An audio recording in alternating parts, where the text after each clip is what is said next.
A man nearing death wrote 21 rules for himself, not for fame, not for followers, for clarity. As his body weakened in a cave called Rei Gando, he chose not to cling to what he had built, nor to what he would leave behind. He chose to leave instructions for a life without regret. Miyamoto Musashi was undefeated in over 60 duels, yet his final teaching, the Dokkōdō, was not about combat. It was about detachment, discipline, and the inner posture of a warrior who no longer argues with reality. Written 7 days before his death, these 21 precepts reflect the distilled spirit of Bushido and Zen. Accept, refine, release. Chapter 1. The Weight of Attachment. Kenji did not live in 17th century Japan. He lived in a quiet suburb, working as an architect, respected but restless. His anxiety did not come from failure. It came from the fear of losing what he had achieved. He checked his reputation constantly, replayed conversations, and measured himself against colleagues who seemed ahead. When he first encountered the Dokkōdō, one line unsettled him. Accept everything just the way it is. It felt passive, almost dangerous.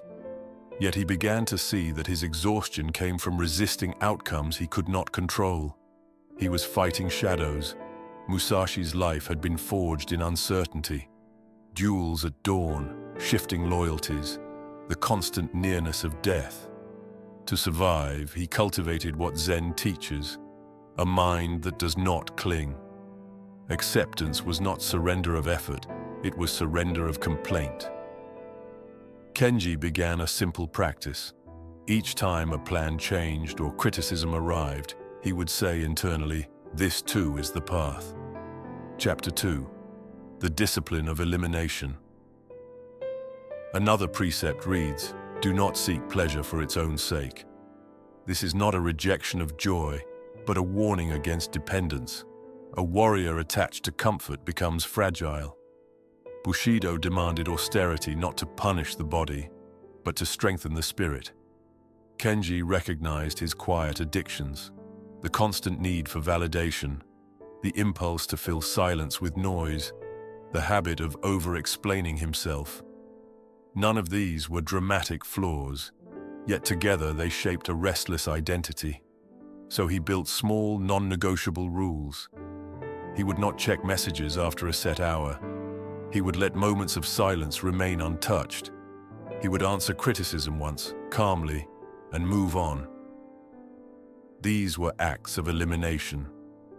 Not dramatic transformations, but deliberate removals. Musashi had advised, "Do nothing which is of no use." Kenji began to measure his actions against that standard. If a behavior did not serve clarity, discipline, or character, it was gradually cut away. Chapter 3. The Identity of the Warrior. The Dokkōdō speaks often of detachment from possessions, status, even life itself. This is not nihilism. It is identity stripped to its essence. A samurai did not define himself by outcome, but by conduct. Kenji slowly shifted his focus from being admired to being steady. In meetings, he listened longer before speaking. When a proposal was rejected, he revised it without bitterness. When praise came, he accepted it without inflation. His question changed from, "How am I perceived?" to, "Was my conduct clean?" Zen practice influenced Musashi deeply. In meditation, one observes thoughts without becoming them. Kenji adopted a brief daily sitting practice, not to relax, but to witness.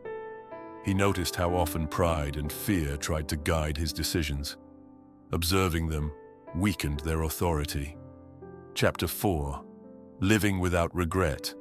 The final precepts of the Dokkōdō speak of not fearing death and not clinging to life. For a modern man, this can sound distant, yet the deeper meaning is immediate. Live so that nothing essential is postponed. Regret grows where courage was delayed. Kenji began asking himself a different question at the end of each day. Not whether he had succeeded, but whether he had acted in accordance with his chosen principles. Had he spoken truthfully? Had he remained composed? Had he avoided what was useless? The answers were sometimes uncomfortable, but they were clear. Over time, something subtle changed. His anxiety did not vanish, but it lost its dominance. He no longer needed every situation to bend in his favor. Like Musashi in his final days, he began to simplify. Fewer distractions, fewer complaints, fewer unnecessary desires. The Dokkōdō is not a list to memorize. It is a mirror. It asks what you are prepared to release and what you are prepared to stand for. Musashi left the world with nothing but a scroll of principles and a disciplined spirit. He did not control his era, his opponents, or his death. He controlled his conduct. A life without regret is not built through grand victories. It is built through daily alignment, acceptance of reality, elimination of excess, steady identity. When the end comes, as it comes for all, the question will not be how much was gained, but how firmly one stood. The way of the warrior is quiet. It leaves little behind except example, and sometimes that is enough.